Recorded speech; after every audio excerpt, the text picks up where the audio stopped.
In this lesson, we shall look at Math 142, and we shall focus on calculus, limits, derivatives, integrals as parts of what needs to be remembered as basics, basic tools we need in an attempt to make headway in understanding this particular module.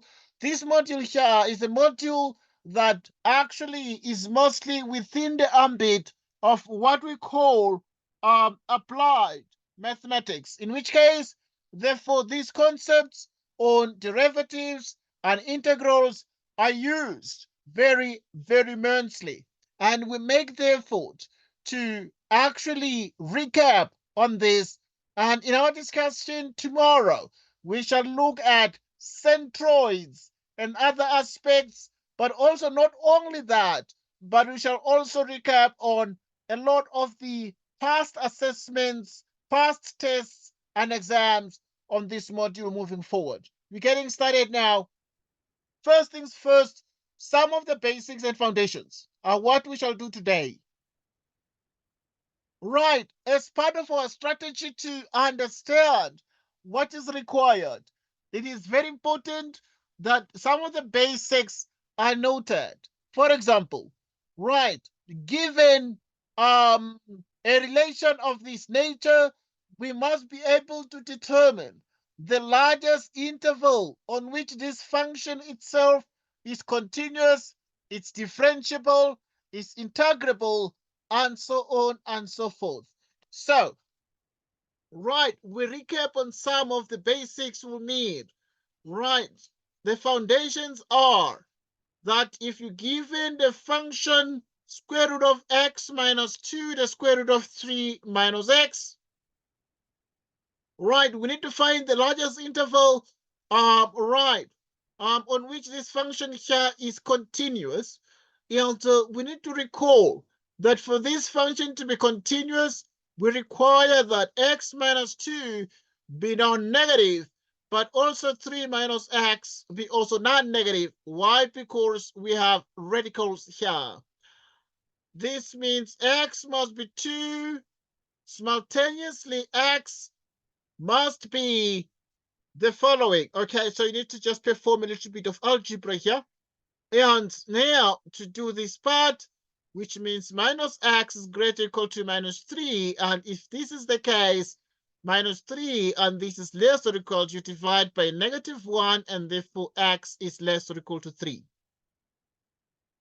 Which means that x is less or equal to 3. So if this is the case, what are we able to achieve? 2, 3, x. X is pure equal to 2.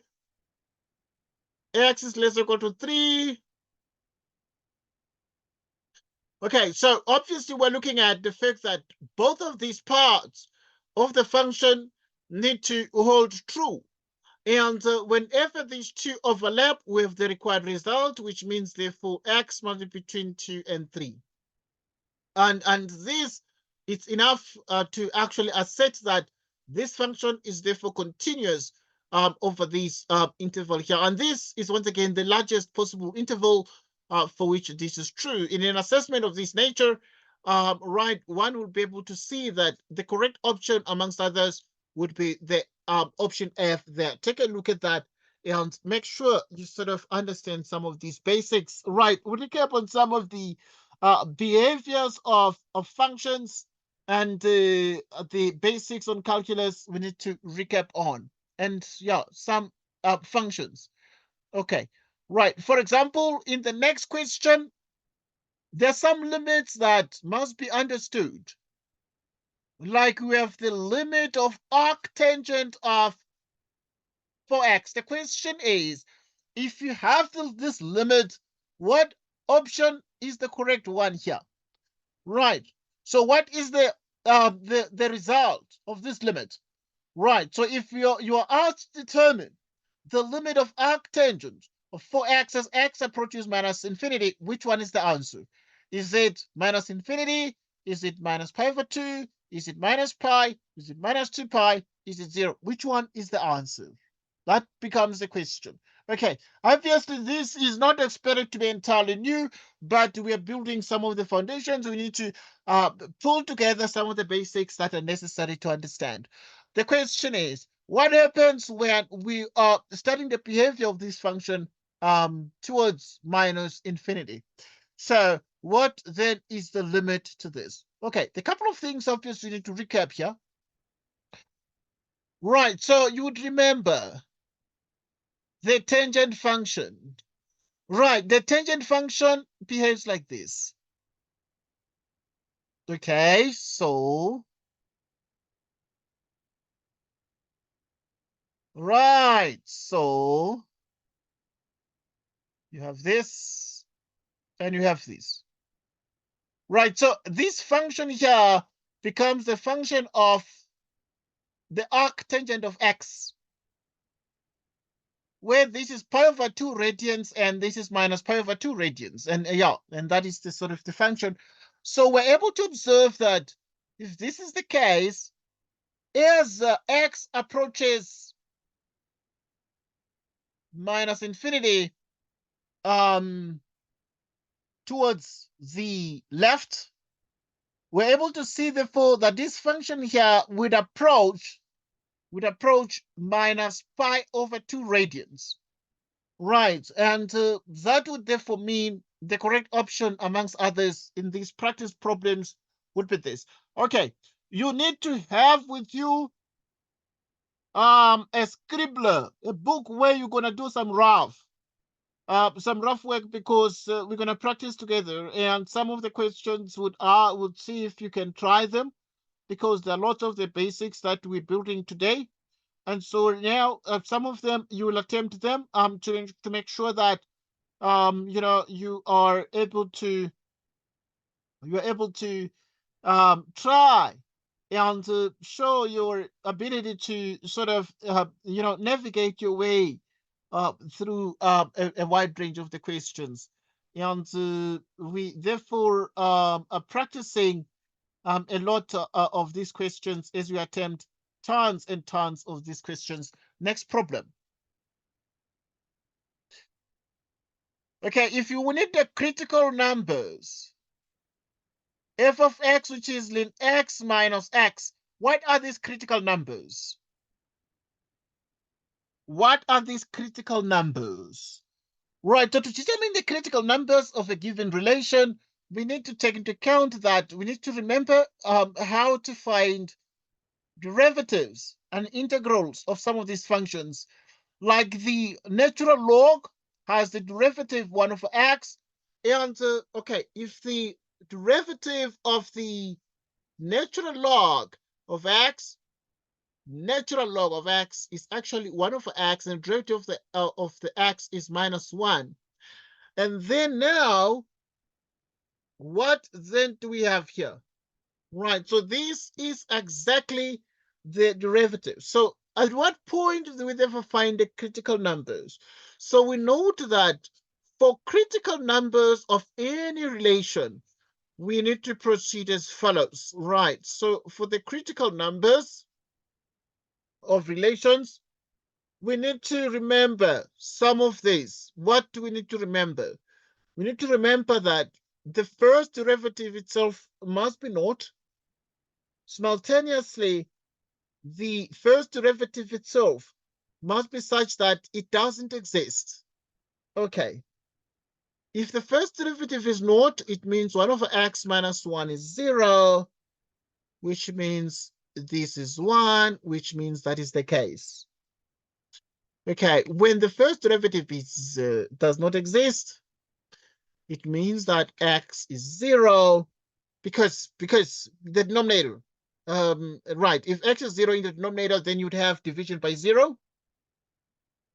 But we take note of the fact that x equals 0 is not in the domain of the of f, but x equal to 0 is not in the domain of f, because, well, this is f, and surely x equal to 0 is not in the domain is not in the domain of F. Right, okay, the domain of F does not contain 0 because the natural log is not defined at 0. And there's a consequence then. It means that if we have two values of the possible critical values, 0 or 1, we must therefore be in a position to conclude, therefore, that the only critical value that is in the domain of this relation such that this function is defined is x equal to 1, because the ln of 1 is defined and also -1 is defined here in this relation. But if you look at ln 0 is undefined, meaning that x equal to 0 is out. So the critical numbers would be x equals 1. And obviously, using the notation in this material here, you'd be able to see, therefore, that it is the critical number that is exactly 1. And it is A, where C is 1, is the critical number of the relation. Right, something that obviously we are recapping on. Now, it is very important to understand surfaces as part of what we need to build up. Now, for example, some of the notions are as follows. If you're given a relation, if you're given y equals x cubed plus 4, and now you need to say the equation of the tangent line to this in the point where x equal to -1 is what? So at this point, you want to determine the equation of the tangent line to this particular relation. So dealing with tangents, we need to remember that we must be able to, find the slope, and we have 3x squared. And at this point, or at this particular x value, getting dy dx, x equals -1, which is 3 minus 1, we square that, and this equals 3. Now, wherever this y is this, we can be able to achieve y at -1, which is -1 cubed plus 4, -1 plus 3, excuse me, -1 plus 4. Okay, so if you have -1 plus 4, what is this? It's exactly equal to 3. Now, this means that we have the point x -1 and y 3, like this. Okay, so in the end, then what is the meaning of all these here? Okay, so we found the slope, and this slope here is like, it's sort of the gradient. So we're going to use y minus y1 equals m into x minus x1. Okay, this tangent surely passes through a point -1, 3. No, -1 and 3. Right, so if this is true, -1 and 3, you then say y minus 3, the slope is 3 into x minus x1, which means y minus 3, which is 3 into x plus 1, which is 3x plus 3, which means y is 3x plus 6. Y is 3x plus 6. So now, in the end, then y is 3x plus 6, and this means that option B is the correct one. Y is equal to 3x plus 6. Y equals 3x plus what? Plus 6, and that is the correct result. This obviously, given a surface which a curve, you must be able to determine a tangent to the curve and the equation of a tangent to the curve at a given point. But also the notion of derivatives. Okay, the couple of tests we shall do in this module, MATH142, and now in this direction, you must be able to deal with things like velocity, acceleration, and so on and so forth. Okay, and that emerges from the derivatives of second order, of first order, and so on and so forth. Let us continue right now and look at some of the notions that remain central to our discussion. let's continue and look at the next point. Okay, some of these remain very basic, but we need to remember them. Like if you're given the properties of the natural log, what is the correct one? Like the first one, first option, if you have the natural log of AB squared, is it equal to 2? This is just intended to just bring some assessment a little bit. If you have the ln of 3, ln of 3, is it actually ln 6 minus ln 2? The ln of e to the power x, is it 1? So these are like questions on the basics of the natural log. Which one becomes the result? Which one becomes the result? So obviously the result here becomes the kind of something that becomes very important. So you have exactly this or that. So which one therefore is the most important? Or which one is the correct one? Is it true that the ln of AB all squared equals this? Well, I'll just explain some of this. Right, we need to recall that the ln of AB all squared is actually obviously to the ln of AB, so that this one here is false. Right, the ln of 6, this one is a true result, because if you have the ln of 6 minus ln 2, it is the same as the ln of 6 over 2, which is ln 3. Okay, making this correct. But this one, the ln of e to the power x, is it 1? Well, the ln of e to the power x is not 1. Right, because we know very well that the ln of e to the power x, we're going to use that many times. It's the ln of e, and the ln of e is actually the same as what? The ln of e is the same as 1. Why? Right, because the ln of e is the same as the log of e base e. All right, so if this is the case, the log of a number at the same base is 1, and this is actually x by 1, and this is x. And this means that obviously this is false, because the ln of e to the power x is can be seen as x ln e equals 1, and this ln e is actually a 1, so that obviously this should mean, for example, x equals 1. But effectively what we're saying is that the ln of e to the power x is x. In particular, it is not 1.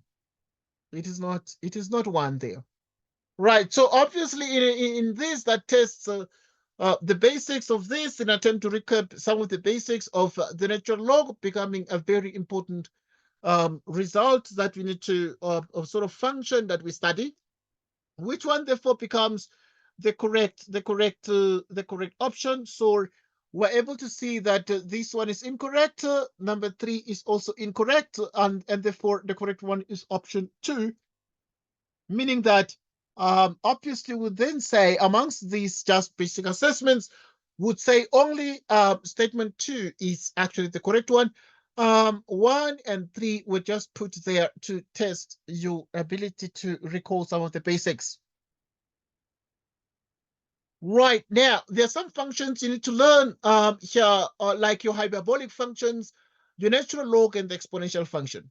So if you look at number 6, we are asking the question, is number 1 true? So if f of x equals 3 ln x, then f prime of x is 3 over x. Is this true or not? Well, we recap some of these basics as we build towards a set ready tomorrow. We shall be doing centroids and other related concepts. But now, and also the tests, we shall discuss past tests on the MATH142. But now, if you look at the fact that f of x is 3 ln x, does it imply that f primed is 3 over x? Is this true or not? If we have f of x, which is the sine of 3x, plus the cosh of 3x, then does it imply that f prime of x is 3f of x. True or false? Okay. This one is true, the first one. It is true because the derivative of the natural log is 1 over x, so that this becomes 3 over x, in which case, therefore, this one will be correct. Now, number 2 would be discussing the hyperbolic functions, right? Like the hyperbolic sine of x and the hyperbolic cosine of x. And we're asking the question, the derivative, is it just 3f of x? Let's take a look. If f of x is the sine of 3x, cos of 3x, let's find the prime.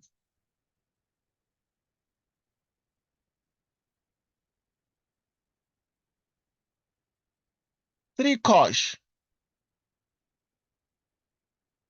Okay, the derivative of the hyperbolic sine is the cos. Okay, the derivative of the 3x is 3 by the chain rule. The derivative of the hyperbolic cos is the hyperbolic sine. And the derivative of the 3x is 3. Okay, we're using the chain rule here. 3 is a common factor, meaning we have the cos of 3x. 3 is the common factor, then we have the hyperbolic sine of 3x. Okay, now, what is this? The cos of 3x plus the hyperbolic sine of 3x is f of x. So that in the end, then we have f primed. F primed of x is 3 times f of x. Okay, these problems are just there to recap on some of the basics. Now, in the third one, there's a small exercise there about the exponential function to then say, if f of x is e to the power 3x, is it true, therefore, that this equation is going to hold true? Let's check. Let us check. Okay, now, if you have f of x is e to the power 3x, then what is the derivative of this? Right, so the derivative of e to the power 3x is 3e to the power 3x, meaning f primed of minus x is 3 minus 3x. So that in the end,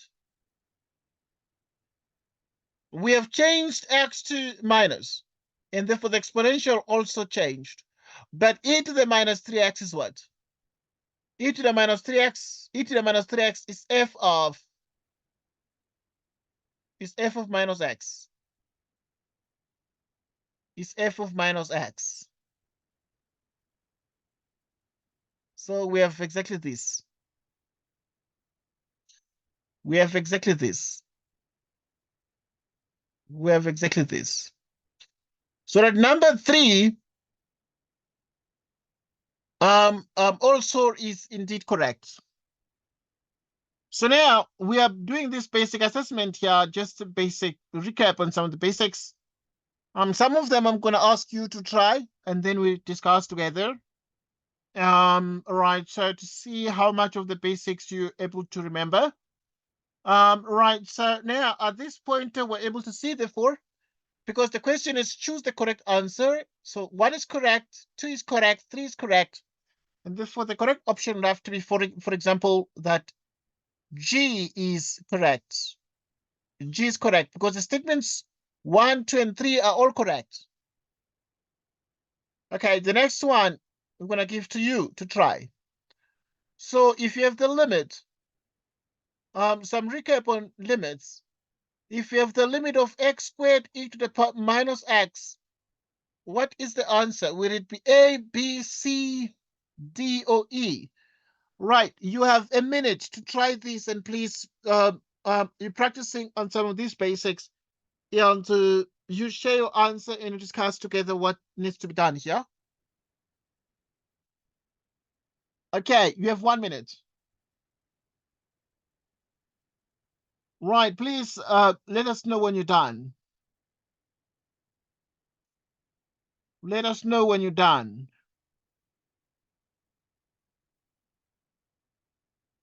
Let us know when you're done.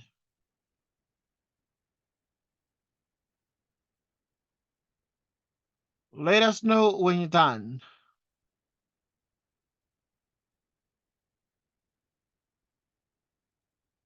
Right. You are welcome to let us know when you're done.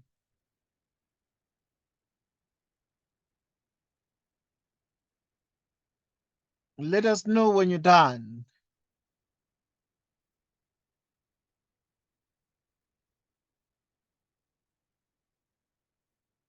Let us know when you're done.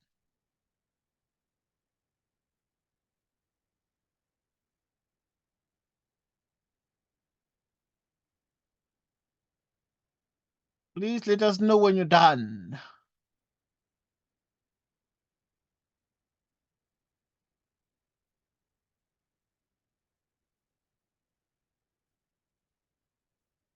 Right. Okay, we have not received an answer in a minute, so I'm going to recap quickly.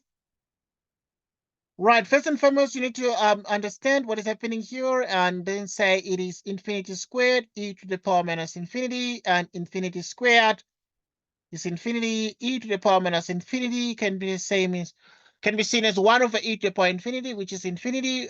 E to the infinity is exactly infinity, which is infinity by 0, and infinity by 0 is called the indeterminate form, or it is called an indeterminate form. Right, being an indeterminate form, it means therefore we can be able to convert these to exactly this form here. Now, as we recap on this, what is this? This is to be determined by using what we call the L'Hopital rule. Right, L'Hopital rule. And what does L'Hopital rule assert here? L'Hopital rule. So you have this one here.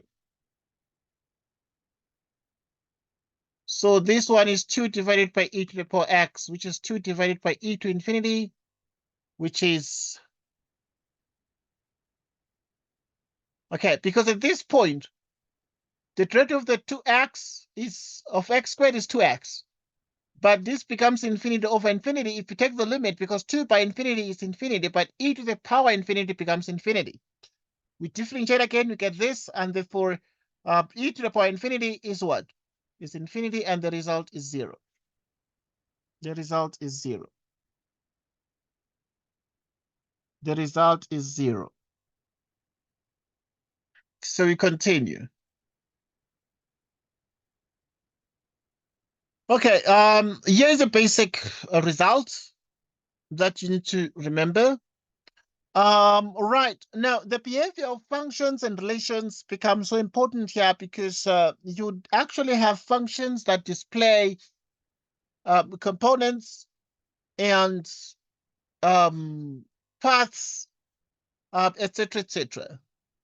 For example, if you look at the relation that is given in the first question, the domain of the, okay, just some domain and range of concepts. For example, if you look at the first question where you have y equals, okay, yeah, f of x, which is y is 1/2 to the power x. Okay, this one would be a function like this, decreasing relation. Okay, what is the domain of this one, for example? Right, the domain of this would be minus infinity to infinity, meaning this will be a false, false or incorrect. Right, incorrect. Now the domain of this one, can be seen as 1 minus x. The log is defined whenever we have 1 minus x is bigger than 0. Right, so, and obviously at this point, you're able to see that is minus x is bigger than minus 1. And if you have minus x is bigger than minus 1, you divide both sides by negative.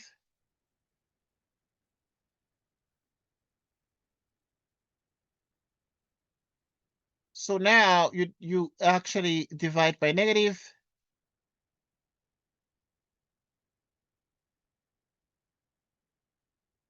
Okay, so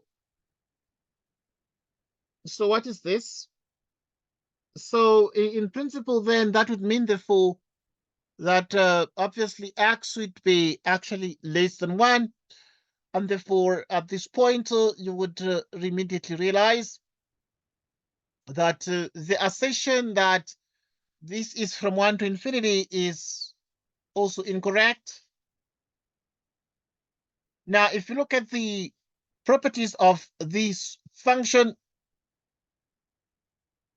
the log function would have a property that allows it to sprawl in both directions. Okay, either way, then it sprawls to plus infinity, and it also sprawls to minus infinity. Plus infinity, minus infinity. Okay, with this, we're able to see, therefore, that the range is correct. Okay, it's from minus infinity to infinity. So the question asking becomes, which option is therefore the correct one here and which one? So we're able to see that the first one is incorrect, the second one is incorrect, but the third one is correct. Meaning, therefore, the correct option is actually this option on the behavior of this function. So that only statement 3 is correct because 3 studies the behavior of this log function. Okay, there's some recap on some of the basics of integration that you need to remember. Right, so now this you need to recap. We recap on this. Okay, to recap on integration is doing some of the problems on integration, but obviously just to see because the integration here is very basic integration, so it's not very advanced integration, but you need to just recall some of the basics. Like if you look at the integral of x squared divided by x squared plus 1 dx, what would the answer be? For example, right, we give you 1 minute to try this. Share your answer in terms of whether it's A, B, C, D, E, or F, and then discuss together. You have 1 minute. Right, please, as soon as you're done, please alert us and we can share. We'll do it together quickly. Okay. Please.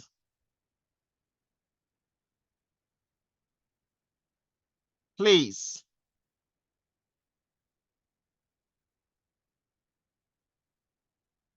Right. We have exactly 1 minute.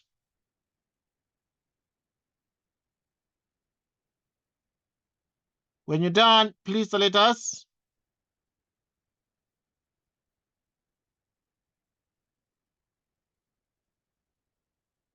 When you're done, please alert us. Okay, to do this question, we need to recall that given an integral like this, you have x squared plus 1, you subtract 1, you divide by x squared plus 1 dx. This is exactly x squared plus 1, you divide by x squared plus 1 dx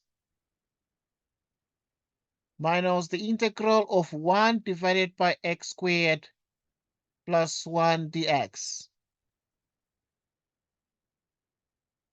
Dx, the integral of x squared plus 1 dx.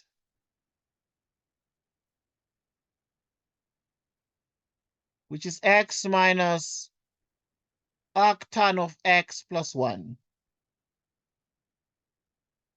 which is x squared divided by x squared plus 1 dx.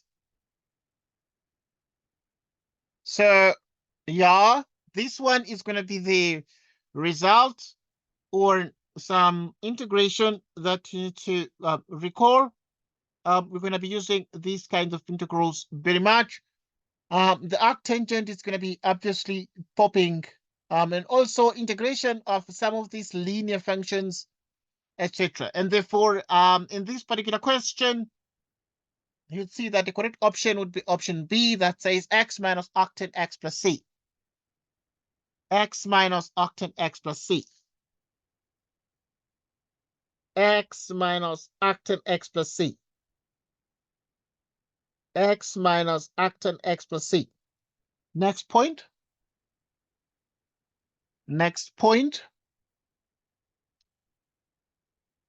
Right. So also, you know, it's very important that you're able to understand vectors, because we shall be studying vectors in 2 dimensions and 3 dimensions.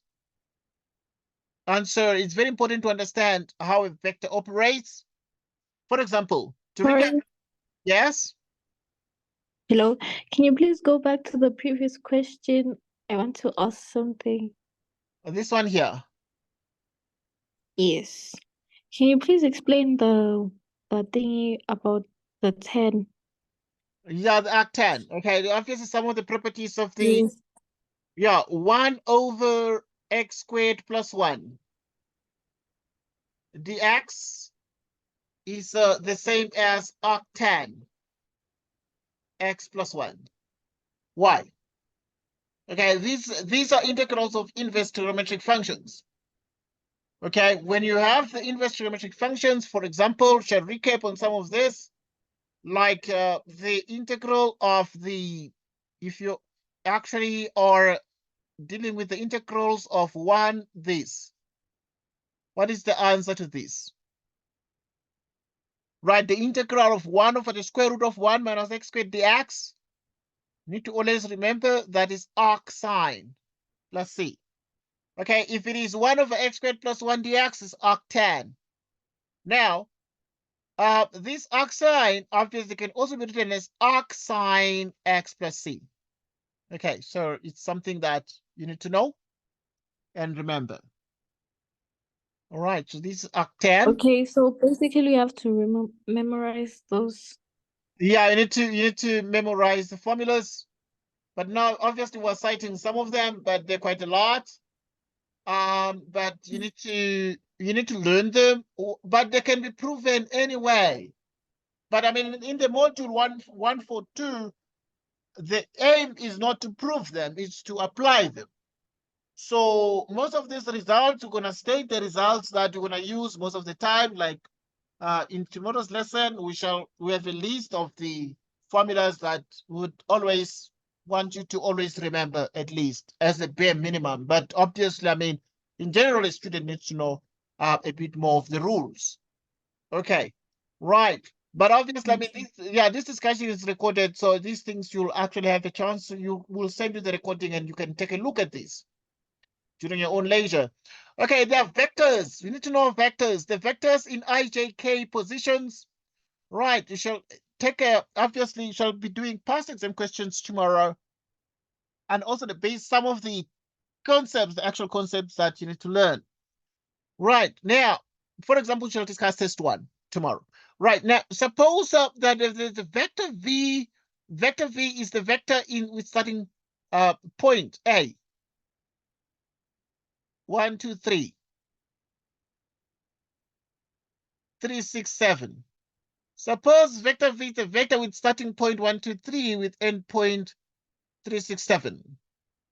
With length, the length of the vector V. Choose the correct option. Which one actually describes the vector V here in terms of vectors? Okay, yeah, because they are vectors. Now, these vectors here, like, this is a point and that's a point. This is the starting point, A, with the coordinates 1, 2, 3. and B is our endpoint. How would you describe the vector V in terms of the components? Well, in terms of the components, the vector V is a vector from A to B. So you can describe it as the vector AB. And now, if we are moving from A to B, then we take the final point minus the initial point. And then you say 3 minus 1, it's 2. 6 minus 2 is a 4. 7 minus 3 is also a 4. Okay, now, obviously, I mean, after subtracting the 2 points, we put the pointed parentheses to, signify a vector, meaning our vector V is AB like this.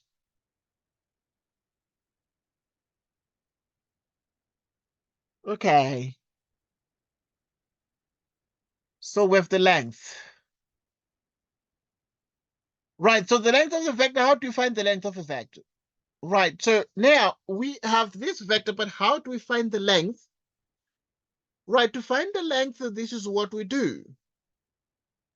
Right, so to find the length of a vector, there are different ways to do that. Sometimes we write like this to find the length, or to denote the length, which is exactly 2 squared, 4 squared, 4 squared. 4 plus 16 plus 16.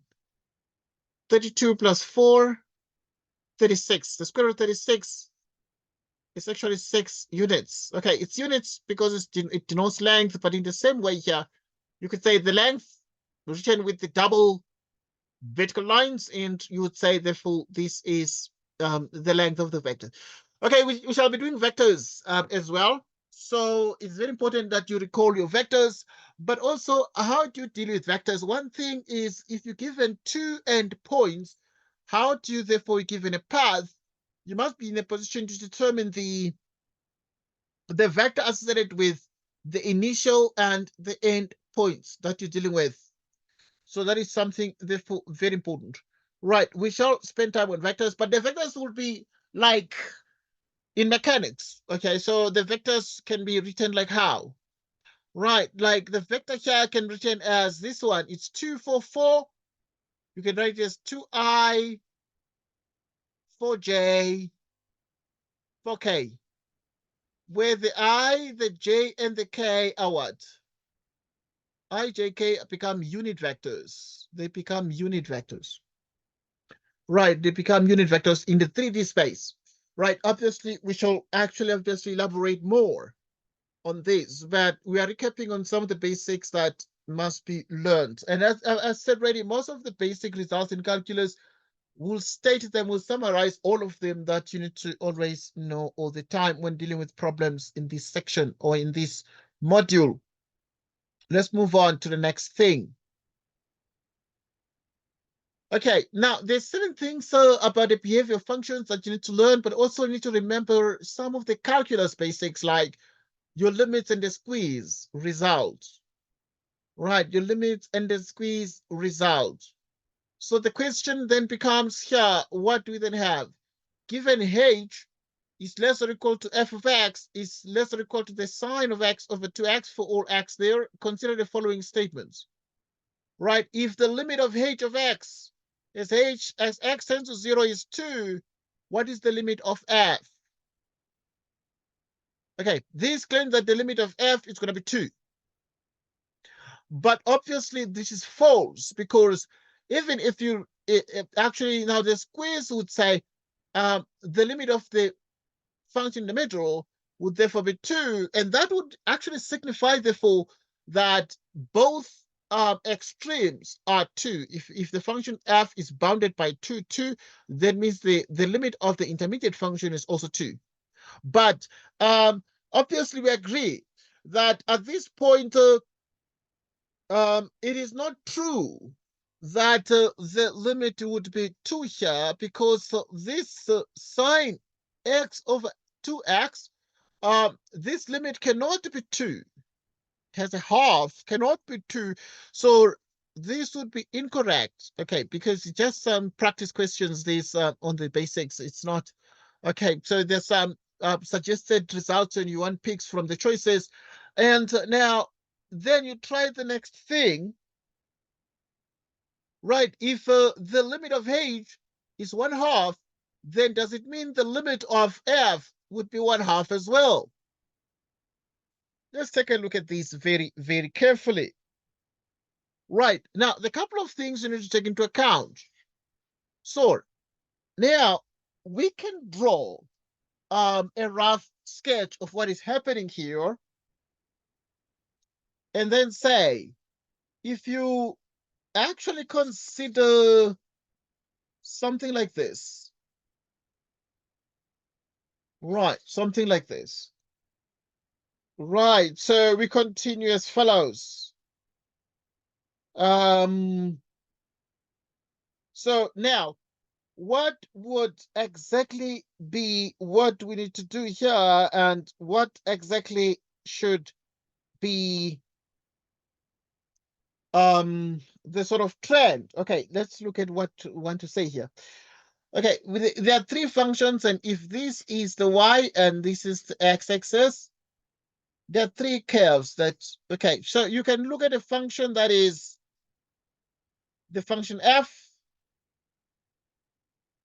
function h, right, which is h of x. And then you have another function, f of x. We have another function, sin x over 2x. Okay, where we are saying the function h is sort of the least of all of them, f is sort of between these two functions. So then, if we then proceed to then say, if we're told that the limit of h is 1/2, would it therefore mean that the limit of f would also be 1/2? Right, so obviously you really can be able to see that if you are told that the limit of h here is 1/2, what would the limit of this particular function be, for instance? It would also be essentially 1/2, right? So that this one would be correct. Now, this one here would be, say, the limit of this one. The limit as x tends to 0 of the sine of 3x out of 3 is the limit as x tends to 0, 3. X, 3. 3 cancels, which is 3. The limit as x tends to 0 of the sine of, okay, yeah, we have 3x here. Right, we have 3x here. Right, so that the 3 goes out, and then we have 3x there. And this is 3, okay, because the limit of the 3x over that is actually what? It's exactly a 1. So that in the end, then you're able to get that this result itself becomes exactly 3. So that indeed you're able to see that the results 2 and 3 are correct. So that would mean the full f is the correct option here. Right.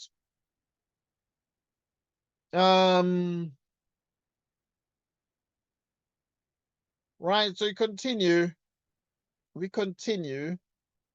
Right, in our endeavor to cover a lot more concepts, we proceed as follows. Okay. We proceed as follows. Right. We proceed as follows. Next question. Okay, now you must be able to cover some of the basics like this.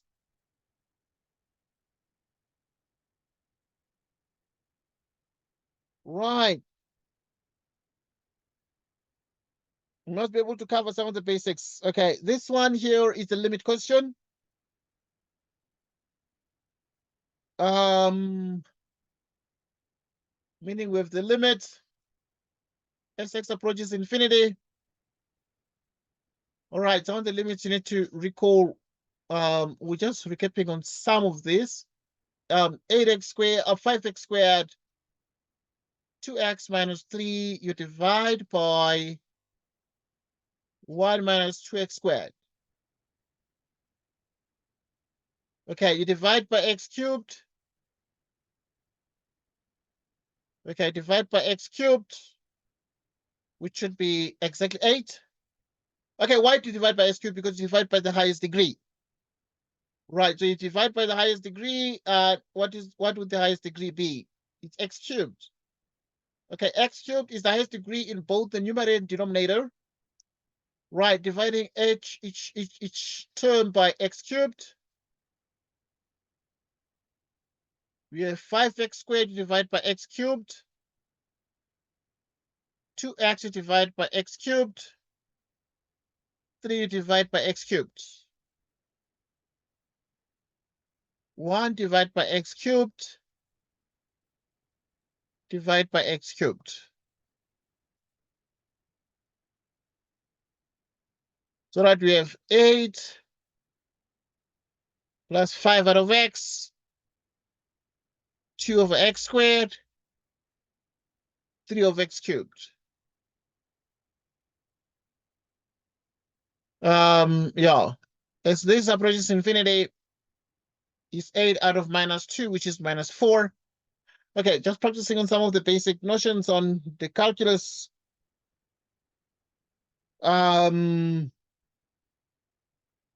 So we continue. So now the question becomes, what is the answer here? So we're able to see here in question 12, for the correct answer, the correct limit would be, for instance, minus 4. Once again, we're just recapping on some of the basics here. So it will be minus 4, meaning that the correct is like MCQ, multiple choice questions, and the correct one would actually be a minus 4 to this. So we're recapping on how to evaluate limits in the calculus context, and how we deal with basic integrals as well, how we recap on some of the trigonometric results, the hyperbolic functions that we need to learn, and so on and so forth. Let's look at the next point. Right, obviously the integration sometimes hinges on the centroids, circles, and other shapes, right, that we need to cover. So we take the opportunity to write. We take the opportunity to discuss some of this. Okay, here's a question that would be given to you there.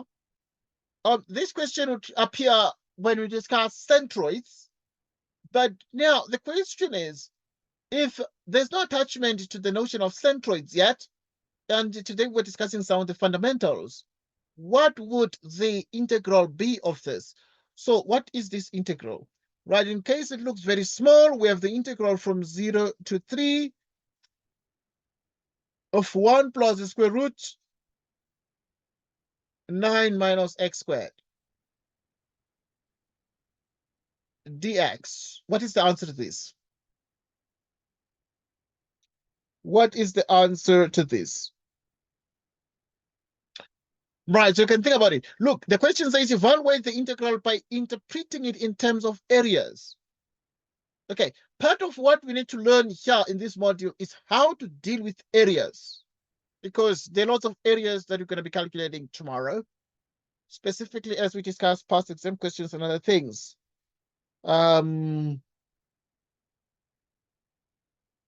Right. So we then say the following.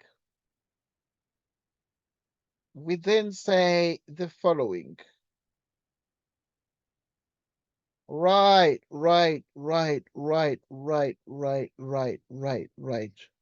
Okay. What is the answer to this integral here? That is the question. Now, this integral here is what we're going to be encountering most of the times. But what is the result to this? What is the answer to this integral? So, and how do we even start to calculate this integral? But we need to evaluate the integral by interpreting it in terms of areas. How to interpret this in terms of areas? How?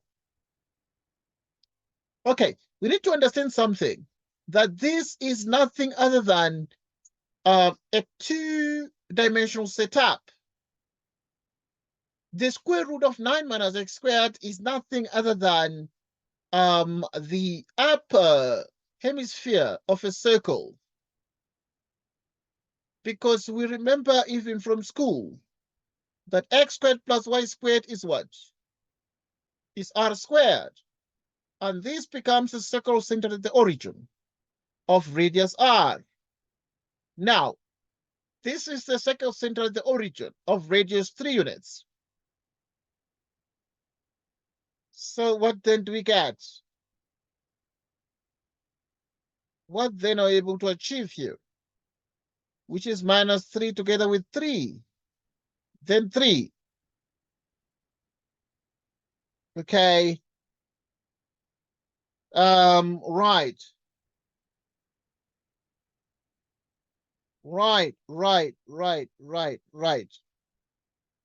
So, so we continue. Now, at this point, then the examiner is then saying, so if we have this, then we can sketch this for the calculation of our centroids and other the center of mass that we're going to be discussing tomorrow. The question then becomes, okay, for this particular one, from minus 3 to 3, we have also another part. Okay, this one is 9 minus x squared, which is the upper hemisphere.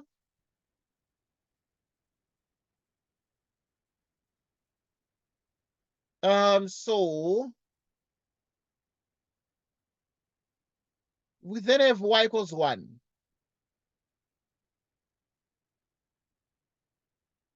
Right, so that if we have y equals 1, then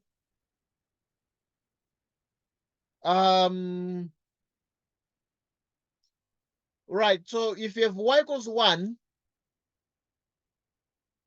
then we are interested in also now looking at this from 0 to 3, 0 to 3 for x. So x is 0 to 3. Okay, x is 0 to 3.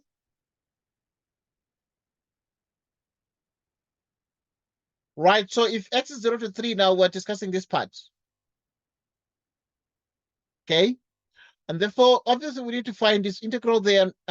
So we're dealing with the integral from 0 to 3 of 1 plus the square root of 9 minus x squared. Okay, so now this is 3 and then this is 1 because it's y is 1 here. So this is giving us a rectangle here. It's giving us a rectangle. So now, if you're giving a rectangle that is going to be from 0 to 3, but y1, and then here you'd have like from 0 to 3 here. So this is a rectangle. What is the area of a rectangle? Because we're using areas. So now, the area of a rectangle, because we shall be discussing lots of areas tomorrow. The area of a rectangle is like length by breadth. So this is like length by breadth. The longest side is 3, and the shortest one is 1 plus. So this is length by breadth, and it's like 3 by 1. And then now we also add the area that is actually from 0 to 3, but part of the hemisphere, from 0 to 3, part of the hemisphere. So now, what then is the area of this? So it is 1/4, because a full circle like this has 4 quarters. 1, 2, 3, 4, if it's like a full circle. Right, but now here we're looking at 1/4. So we have 1/4 pi radius squared. which means it is 3/1 for the rectangle, 1/4 pi. What is the radius? It is 3 squared. And then 3/1 is 3 plus 9 pi over 4, which is 4/3, 9 pi plus 12. 9 pi plus 12 over 4. Okay, this would give us the integral, but we're going to be looking at a lot of integrals like this, where we need to be able to calculate areas, we shall be able to calculate volumes, we shall be able to calculate the center of mass and other related concepts. But the question then is, now given a shape like this, how do you find the area of a component of this particular region, where it's not actually just the whole region, but it's a part of the region. It's a part of the region. In this case, we see that it's 1/4 of the area of a circle, because now a full circle has 4 parts. So I'm looking at this section of these and then saying, okay, there's 1/4 of that part of the circle. Okay, so we actually obviously take that. But now we shall have a chance to discuss lots of averages and other related concepts. Right, so we then are able to obviously make we're able to make the notion, we shall be able to make the notions very clear and shall be able to discuss a lot of the things. Let's look at the next point. Okay. Some of the basics are that, given a couple of functions like this one, e to the power x and x, what is the what Okay, this question asks you to find the derivative of the given function. What would the derivative be of this one? Okay, because these are very important things when we're discussing the derivatives of specific functions. What would the derivative of that one be?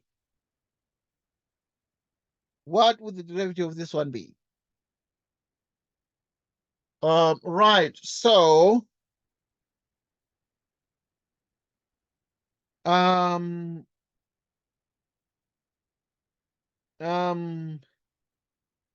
we continue.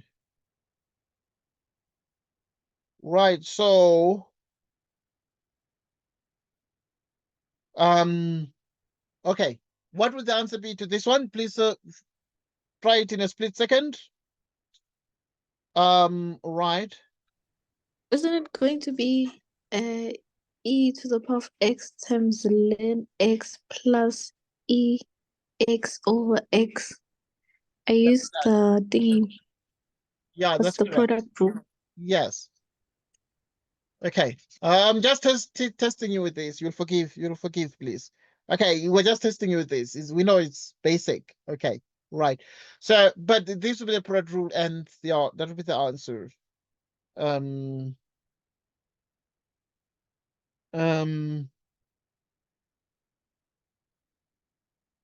Right.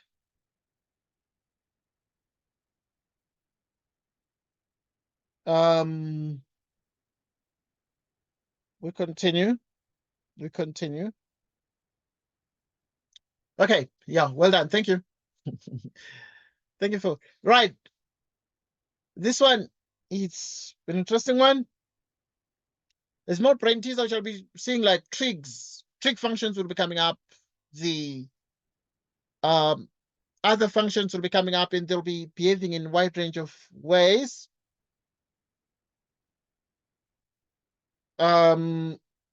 Right, so this is way too easy. Obviously, these are just a walk in the park. They're not really, they're just basics that you need to remember. They're just basics that you need to remember.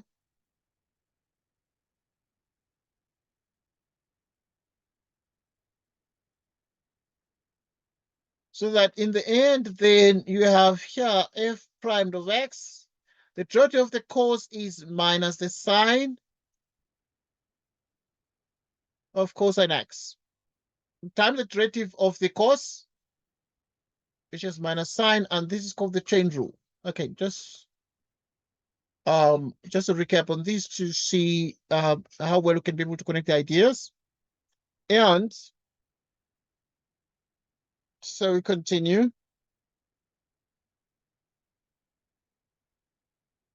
We continue. So that then, okay, here we're using the chain rule. Once again, this is just a recap on some of the basics you need. And then now, this would be f prime of x, and this is exactly the same as negative. By negative is exactly the sine of cosine x, sine x.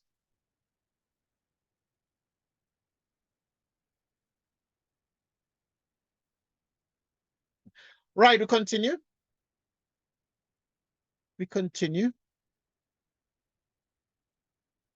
Okay, there's some of derivatives that are basic, like what would the derivative of this one be, for example? What would the derivative of this one be, for instance? Okay, the derivative of this one, do not simplify your answer, but just find derivative. So we recap on this. We actually recap on this. What would the derivative of these be? Right, we know very well that this one it probably can do with so much ease because you know that this is x squared plus 1. You can write it in a couple of ways, but you can write it as 1 over x squared plus 1 to the power 1/2 because of the square root. X squared plus 1 to the minus 1/2, which is minus 1/2 x squared plus 1 to the minus 3 out of 2. Okay, you bring down the minus 1/2 and then subtract 1 from it. The derivative of the inside, it's just 2x.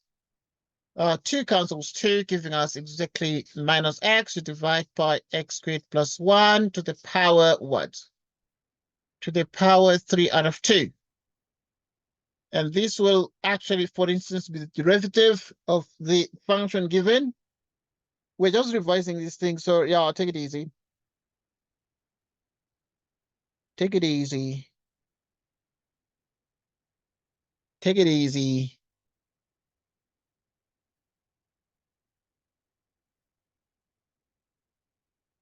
Take it easy. Okay, question 15. Find values of x such that the vectors are orthogonal. Okay, some of the basics we need to recap. Okay, how do you therefore deal with orthogonal vectors as we study this section or this module?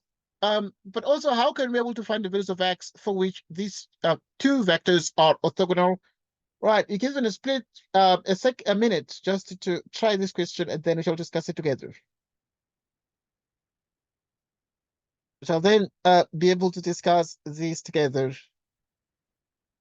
Right, shall be able to discuss these together. We're asking the question, how do we find the values of x such that the vectors are orthogonal?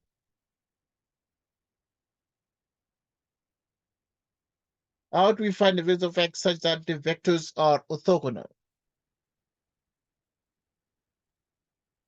Okay, so, right.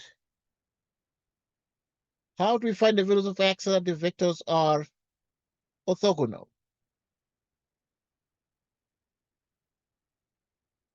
Okay. Right, so we just need to recall orthogonal vectors. We'll be discussing lots of vectors tomorrow. But now there are certain things we call orthogonal vectors. What are orthogonal vectors? Vectors are orthogonal if vector A, the dot product of vector A and vector B equals 0 scalar. So now we would have that the vector A, for instance, would be the first vector, which is 2x, 4, and x dot 3, 2 together with x, and this is 0. 2x times 3 is exactly 6x. 4 by 2 is 8. X by x is x squared equals 0. X squared plus 6x plus 8 equals 0. X plus 4. X plus 2 equals 0. And therefore, this will be minus 4, or x equals minus 2. Okay, we have to find the values of x as the vectors are orthogonal, and therefore there are two values of x, two possible values of x. So in other words, x is minus 4 or x is minus 2. So these are sort of the very possible values of x. Possible values of x. Possible values of x. Right, we spent some time to discuss some of the most important fundamental concepts that we need to understand here. And this about orthogonal vectors has been highlighted. We shall be looking at the kinds of vectors we shall be looking at would be given a vector A that is 2x unit vector I, vector J, x, vector K, where these become unit vectors in the 3D space.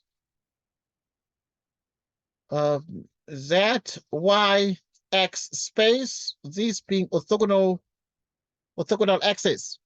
All right, so yeah, take a look at that part. Take a look at that part. The next point.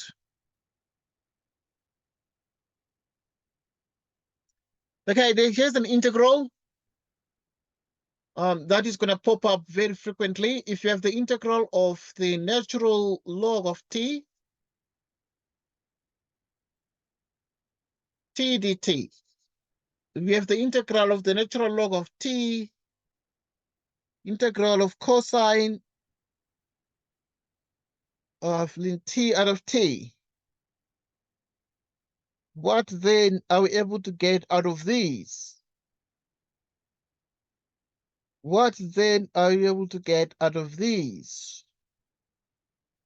So please try this one. And please, when you're done, let's so that we can discuss these together. So that we can discuss these together. So that we can discuss these together. Right, so let us as soon as you're done. Your letters as soon as you're done. Right. Letters as soon as you're done.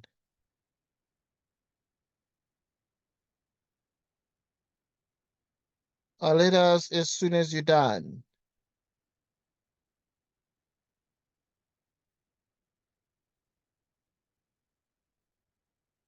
Letters as soon as you're done. Okay. So you're thinking about it? Right, now, something that's very important here is to use the U substitution. Right, we're recapping on what we call the U substitution as a very important technique that you need to sort of master. But obviously, you know, we're discussing just how this is done, but also we shall be looking at specific instances when we discuss the centroids and the centers of mass and other things.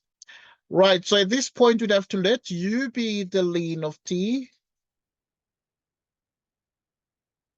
Du is 1 over t dt, which is ln t divided by t dt, which is the cos of this t. dt is what? Is t du, which is exactly cosine u du.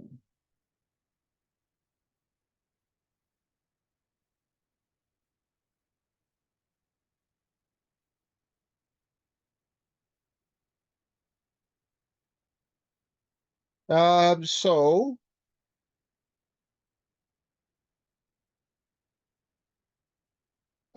now the question is, therefore, what is this integral here? Right, so the integral of the cosine becomes what? Becomes a sine. Becomes a sine of u plus c. Right, so at this point, if this is exactly the sine of u, which is exactly the sine of the u, which is ln t plus what? Plus the sine of ln t plus c. So this integral here would be the sine of the natural log of t plus what? Plus c. Let us look at the next point. Okay, the couple of integrals like this one. So we must be able to perform certain integrals, like the integral of x over x squared plus 1 dx. What will the answer be?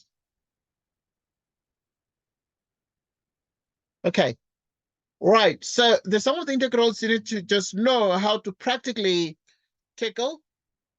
So the question then is, how would you tackle an integral of this nature?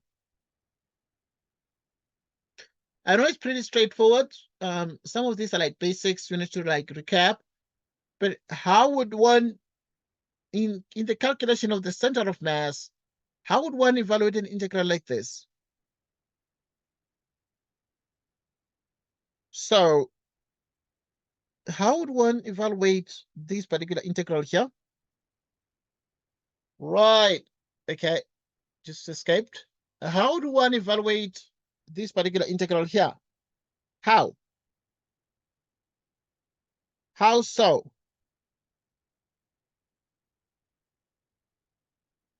How so?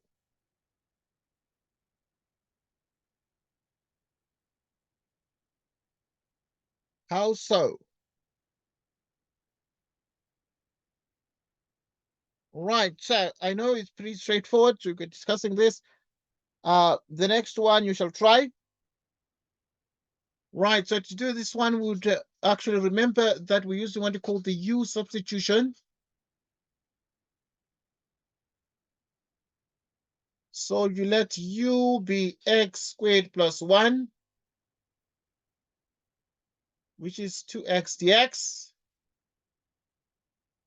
This one is U, then dx is du divided by 2x. 1 over u du. The ln of the modulus of u plus c. 1/2 the ln of the u is x squared plus 1 plus c. And this one here is the result. Right, we found the integral of this by using the u substitution. So it's something that you need to take note of. Obviously, think about it and make sure you understand this very, very well. Make sure you understand this very, very well. Right, obviously, we proceed to try the next problem now. Right, the next problem. Okay, the next problem is this one. Right, if the next problem is this one, please try this problem and please let us know when you're done with it. Let's recap on some of the very important basics, because when you're done with it, then we shall have a chance to do the next thing. Right. When you're done with it, we'd have a perfect chance to try the next question. Would have a perfect chance to try the next question. Right. What do you think is the answer to this one? Too easy? Okay, there's some of the basics of this. These are some of the basics we're gathering. This one, you can see that if you define the derivative of x squared plus 1, it becomes 2x. This is the u substitution.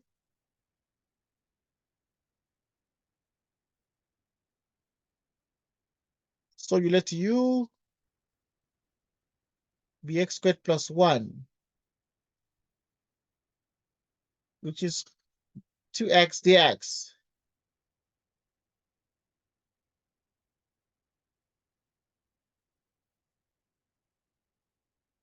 So this is exactly that, which is exactly this. What is dx? Is du divided by 2x. And then now this is exactly that, du. And then this is 2 that. Okay, so this becomes the square root of u plus c. And what is square root of u? U is actually exactly x squared plus 1 plus c. Obviously, I want to determine these particular integrals, and therefore it means this integral here means the integral of x divided by x squared plus 1 dx. What is this integral? X squared plus 1 square root. Right, sure, yeah, this is the answer to that. So take a look. Make sure you understand it. And make sure you can be able to do this, because it's a kind of stuff we shall spend lots of time on tomorrow. Right, so it's something very, very important for us to understand and to be able to interpret the purposes of learning, and also not only learning, but also applications. We proceed to try the next problem right now. The next problem is yours. You try it for a minute to 2 minutes, and then we discuss it together. Right, so the next problem is this one here in front of us. And it says that there's a practice problem that says now you have 3 to the power t, the secant squared of 3 to the power t, dt. So the question then becomes, what is the answer to this, and what we do here? So we're giving you like 2 minutes to try this quickly. We know it's very straightforward, just some basics you need to recall. But the question then is, what do we do with this? What do we do with this? What do we do with this? Right. What do we do exactly with this?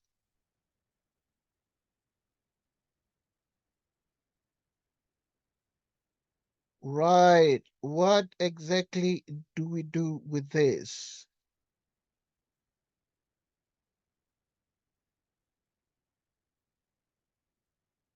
Right. What do we do exactly with these here?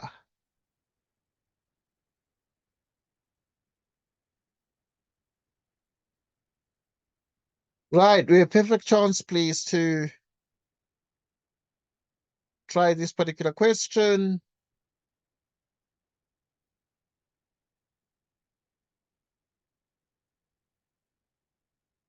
You have a perfect chance to try this particular question.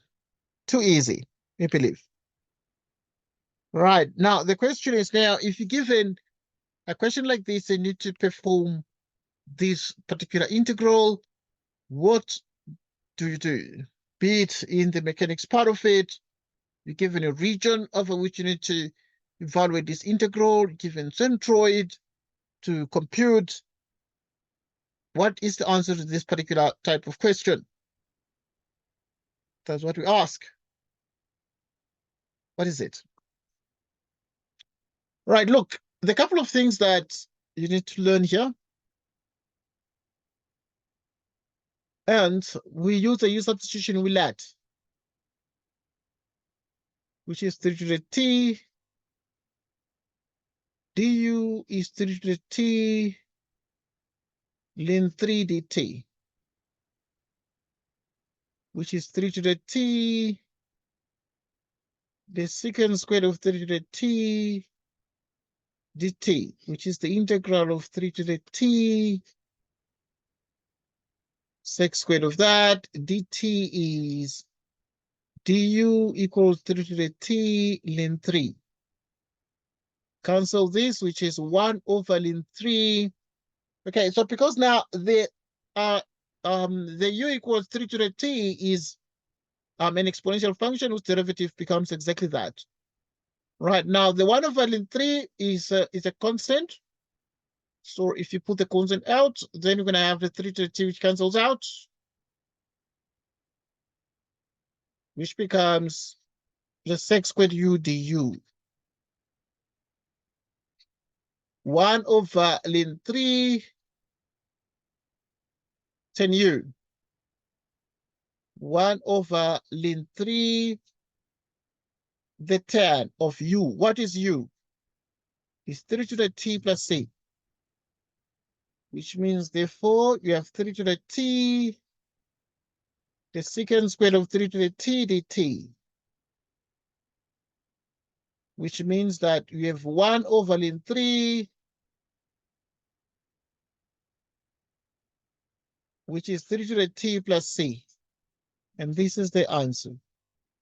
This is the answer to question. So now you must be able to perform calculations of this nature and be able to make sense of what actually is perfectly required here, as a matter of fact, as you move forward to the next problem. Right, because this one here is a 3, please. This one is 3.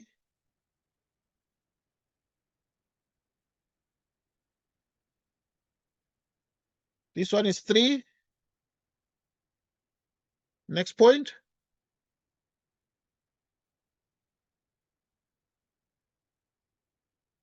Okay, this one is the next one. You need to try. Now, often this geometry of the shapes, there are spheres that you must be able to deal with. Yeah, the equation of a sphere is given as x squared plus y squared plus z squared equals 6x minus 4y minus 10z. The center of the sphere is what? We want to find the center of a sphere, given this particular expression, but what is the center of the sphere? All right, what is then the center of the sphere here? Right, what is the center of the sphere? Right, you have 2 minutes, please. So you try this question. When you're done with the question, please inform us that you have found the center, and then share the coordinates of the center, please, of the sphere, because you'll be dealing with spheres and circles and all sorts of objects. But now we're asking the question, what is the center of this particular sphere?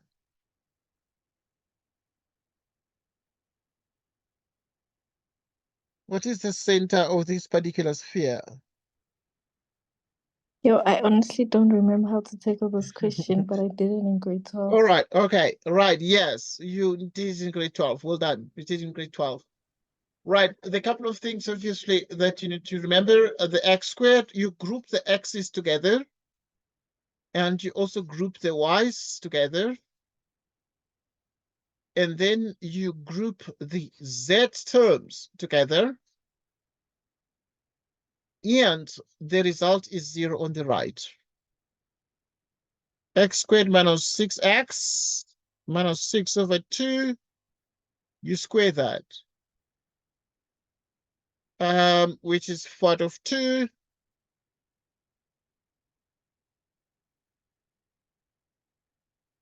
Ten out of 2. Right, so we have minus that squared. You square this.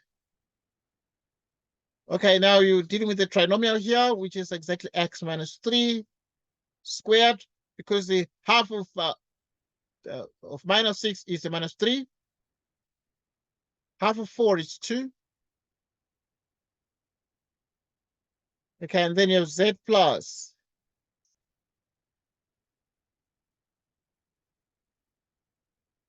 z plus 5 squared, which is 9 plus 4 plus 25. x minus 3 squared, y plus 2 squared, z plus 5 squared equals, now you add the things. 9 plus 4 is 13, and this gives us exactly 38. But we're interested in the center, and therefore the center would be, if it's negative, you take out the plus. Then if it's plus, you put a minus. If it's plus, you put a minus. And therefore, these are coordinates of the center of the sphere. All right. Once again, we shall be dealing with lots of spheres obviously as we move on. And lots of three-dimensional shapes, right, circles, and so on and so forth. Right. So we move to the next point. Right. As we tackle the next question, let's look at the radius.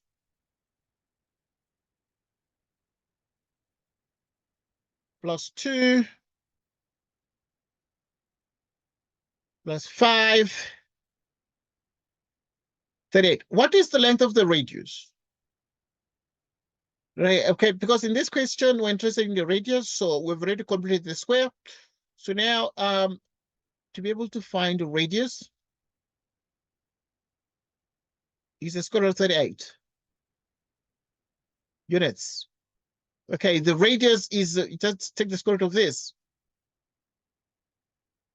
Right, so the length of the radius is actually the square root of 38 units there. The square root of 38 units is the length of the radius. Is the length of the radius. Is the length of the radius. Okay, we move to the next question. Okay, the next question is about, okay, you must be able to deal with curves and formations. Right, many times we must be able to deal with curves and other related concepts. Right, so as a consequence, then the question becomes, how do we therefore deal with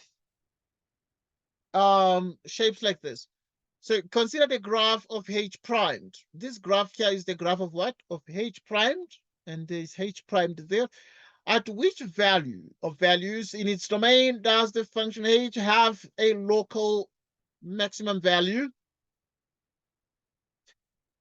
At which value of values in its domain does the function H have a local maximum value?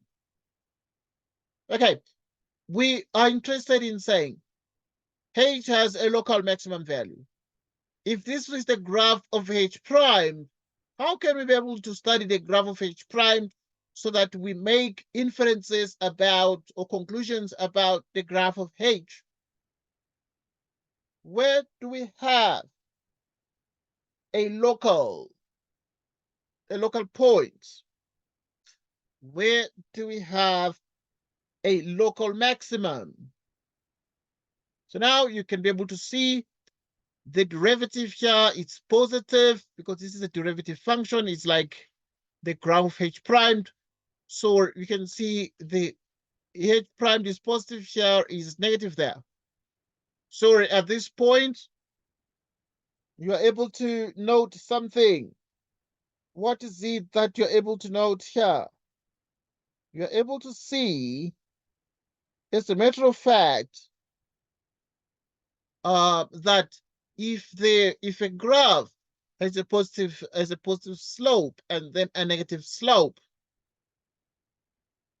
then it means that you have a local maximum here, because the slope is positive and then the slope is negative, then the graph is a maximum there, has a local max. There's a local max. There's a local max.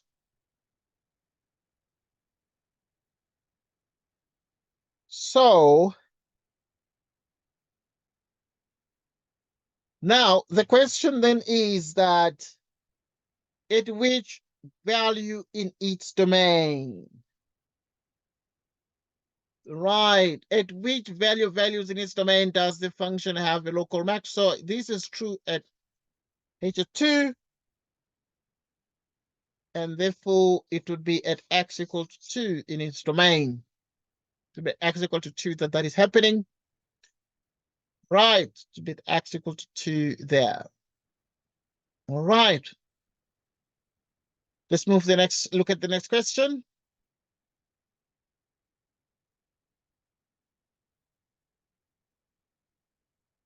Okay, this is the graph of G double primed. G double primed. At which value or values in its domain does the function G change concavity? Okay, we must be able to understand how functions behave. But now, if you look at this graph, we shall be doing a lot of curve sketching tomorrow. But now we shall be discussing our lessons almost every day to make sure that we cover as much content as possible. But at which value of values in this domain does the function G change concavity? Where does it change concavity? Right, remember, some students are playing with this here.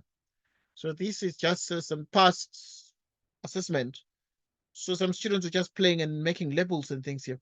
But at which value or values in its domain does the function G change concavity? Right, so you're able to see that if this one is the G double prime, right, so you can see that here, G double prime, it is negative, which means that it is concave down. G double prime here is positive, which means it is concave up. And now here it's negative again, it is concave down, and there it is concave up. So at what values, or at which value of values in its domain does the function G change concavity? You're able to see that at x equal to whatever minus 1 there, at x equals to, okay, there's a change at x equal to minus 1 because concave down then up. It's concave up then down, x equal to that. All right, so yeah, this one here. Also, yeah, it's concave down then up. Yeah, we're good. We're good. So it changes like that. So which means therefore G equals minus 1, G equals 2, and G equals 5. Right, so it is exactly at these G values that G equals minus 1, G equals 2, G equals 5. So the concavity changes like that at these X values. Look at the next point.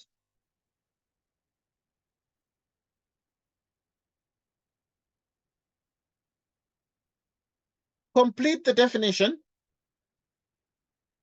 Complete the definition. The function f decreases on an interval I if what? When do we say the function f decreases on an interval I? When? If what? When is the function decreasing? It decreases if f of x1 is bigger than f of x2 whenever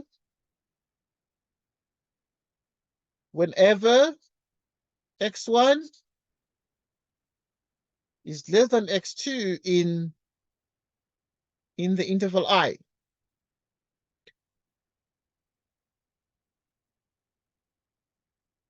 So a function is decreasing.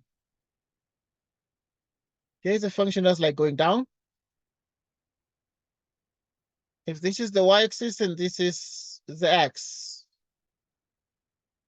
there's x1 here and there's x2.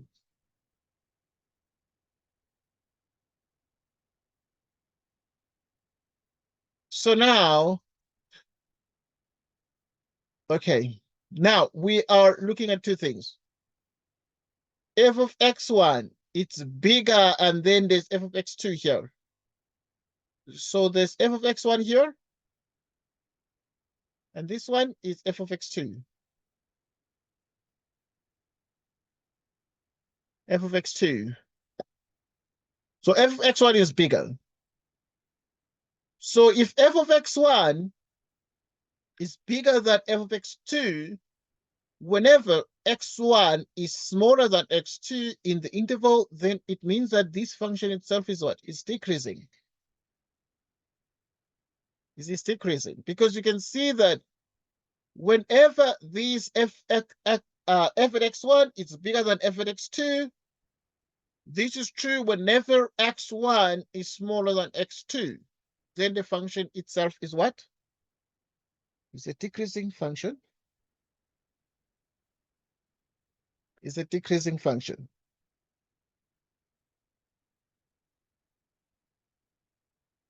It's a decreasing function. So look at the next point.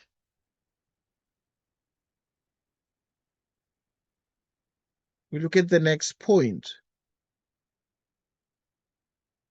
Let's look at part B.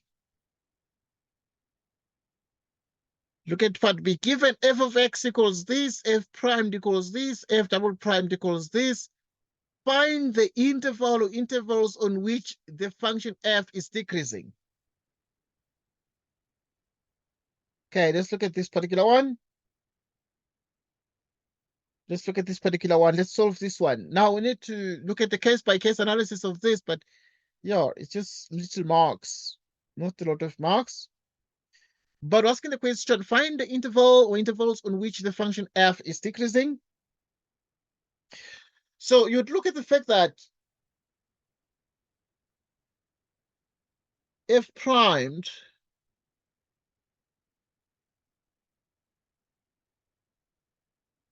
which is 3 ln x plus 1 negative.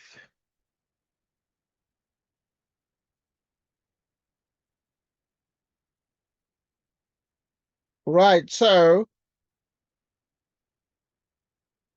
now if what where this is decreasing, so a couple of things. So it's decreasing whenever the first derivative is negative. And then we need to investigate where the 3 ln x need to investigate where f primed itself, where f primed is 0, number 1. Number 2, where f primed does not exist, which means would have x squared 3 ln x plus 1 equals 0. And whenever we have that this does not exist, where would that be? It would be that 3 ln x plus 1 does not exist. Right. X is 0, union 3 ln x plus 1 equals 0. Minus 1 over 3.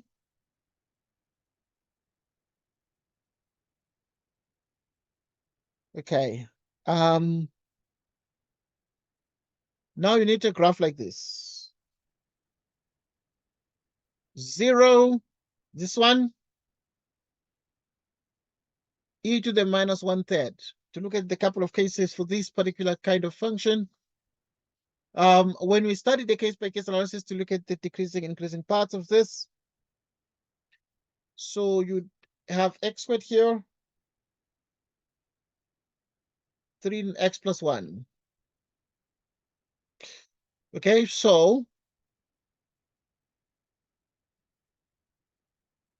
this is plus, plus, plus. So when we have the 3 ln x plus 1, you'd say the ln x does not exist at 0, but it's going to be negative if you take an arbitrary number between these two. But for any number that is very large, like 100, the ln of 100 plus 1 times 3, etc., is positive. Okay, so you're going to have those kinds of signs. And then now we actually obviously are able to perform further investigations.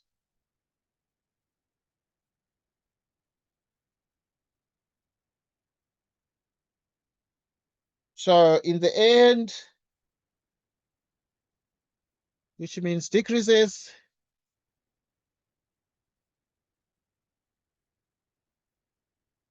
when 0 is e to the minus 1/3.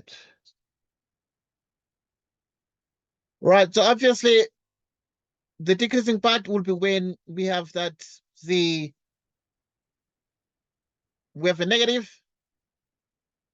and that is mean when this whole thing here is negative, when the negative between 0 and e to the power minus 1/3. So it decreases when this is the case. Remember, we need to find intervals on which the function itself is decreasing. So it's decreasing between 0 and e to the power minus 1/3. But yeah, excluding the extremes. Excluding the extremes. Excluding the extremes. So, or find intervals on which the function is concave upward. Concave upward. Let's check that part. When is the function concave upward? So concave upward means what?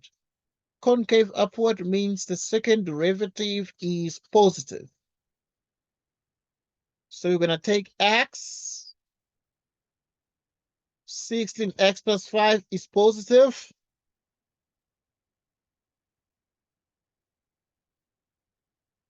Which means f double prime is 0. And if double prime does not exist,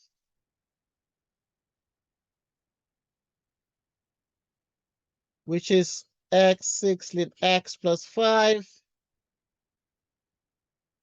equals 0, which means x is 0.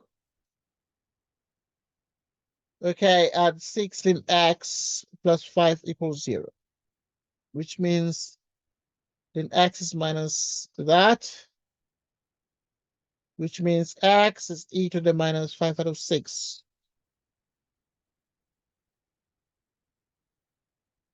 Okay, so there are a couple of things that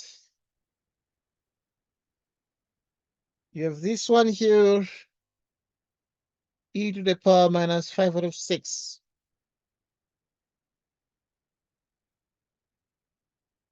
Which means therefore, at this point for x, this one, you'd have minus plus plus for x, because if you take a negative number, x is negative. Between 0 and this, x is positive. A number bigger than this e, like 100, would mean that you have a positive there. 6 the ln x plus 5. It does not exist. Negative plus. Okay. And then now you can use a dash line like this. Then the conclusion is that obviously we have does not exist for everything, which is the if double primed, which is this. So this one is negative plus.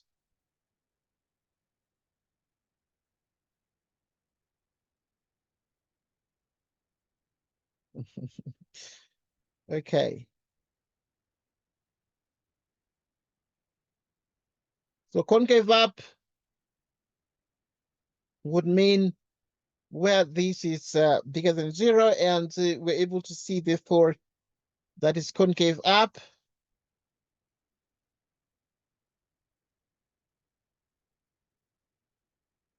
when x is an element of the interval,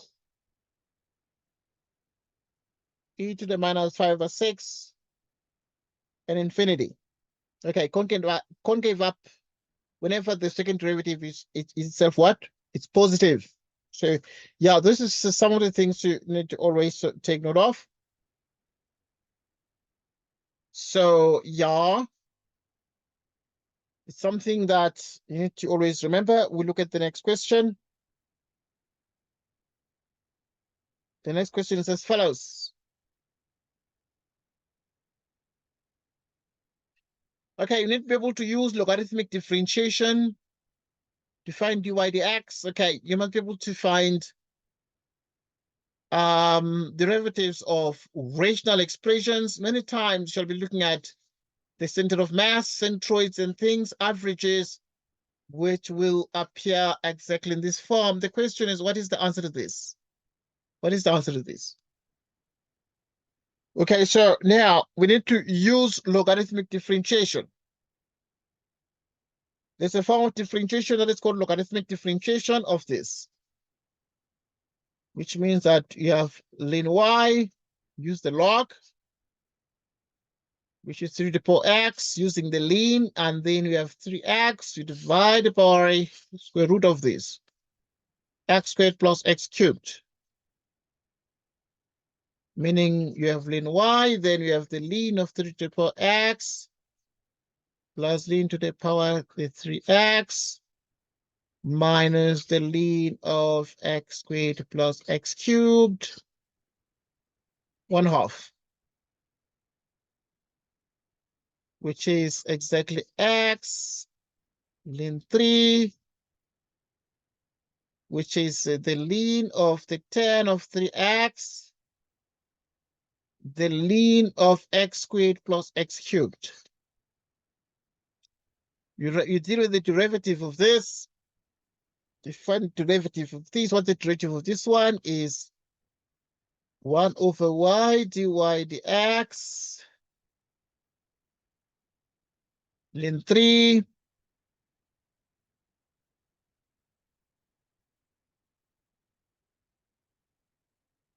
three sec squared 3x divided by 10x, 10 3x minus 1/2, 2x x squared, okay, 2x plus, okay, derivative of x squared is 2x, derivative of x cubed is 3x squared, but divided by this.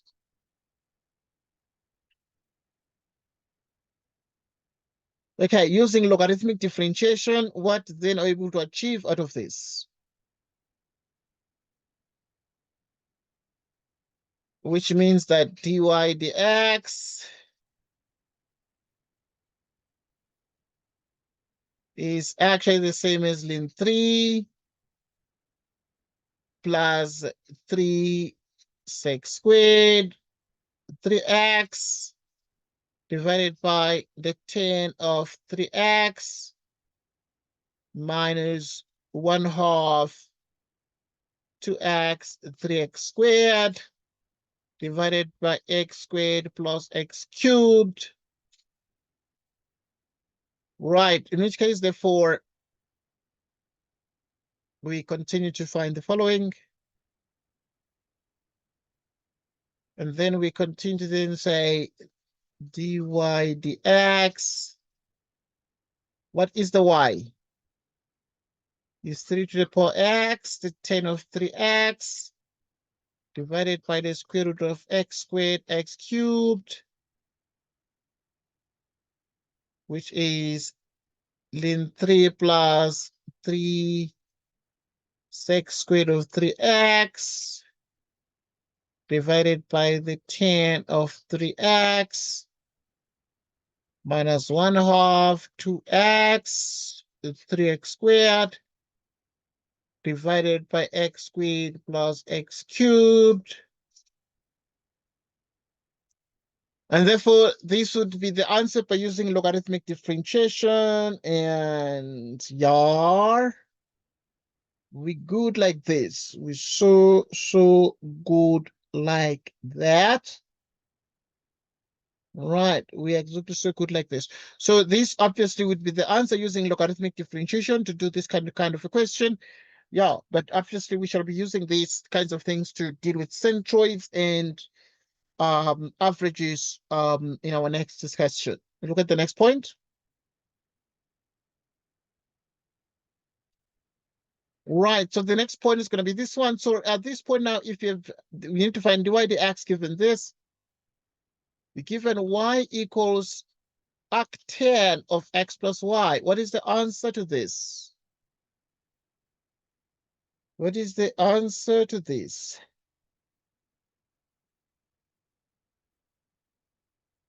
Right, what is then exactly the answer to this?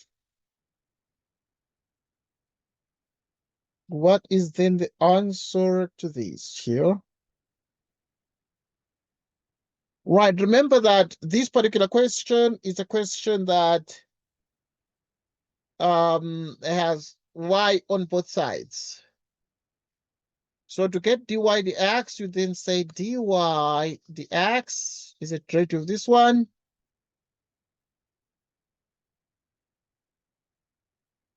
X plus y squared. And then you find the derivative of this one. Derivative of the x is 1. Derivative of the y is dy dx. Which means you have dy dx. Which means that you have 1 divided by 1 plus x plus y squared. And then now you then have, if you multiply this by that and this by that, and then you'd have the this one dy dx. You divide by 1 plus x plus y squared like this. Meaning that you can be able to find dy dx 1 minus 1 divided by these.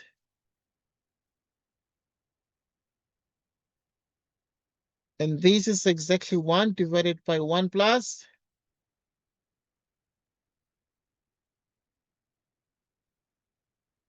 1 plus x plus y squared.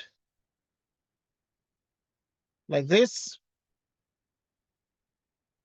And therefore dy dx is 1 divided by 1 plus x plus y squared,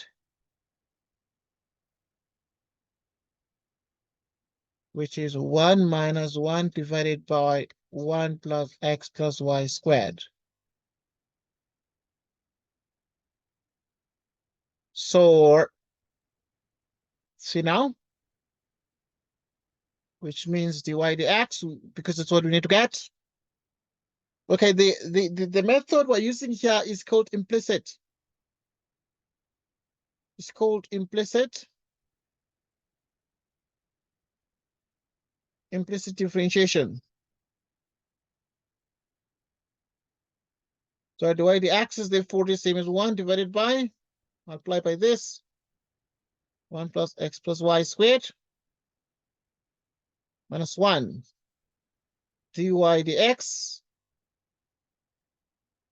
So dy dx is therefore the same. Now you see the 1 minus 1 then in the denominator becomes a 0. And this gives us x plus y all squared like this. And this is the answer. Okay. Right, so now we have found using this what we call implicit differentiation to actually discuss this kind of a question. But yeah, we shall discuss this in relation to regions and centroids and components in space, spheres, and so on.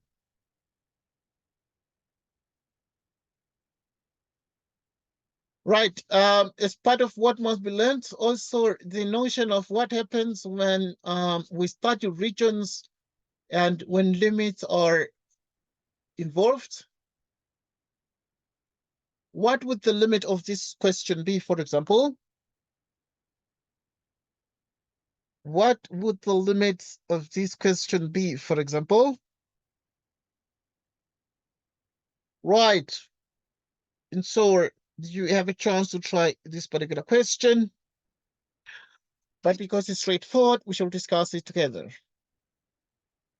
As x approaches 0 from the right, it means that you have the positivity part, and this one is 0. Hence the limit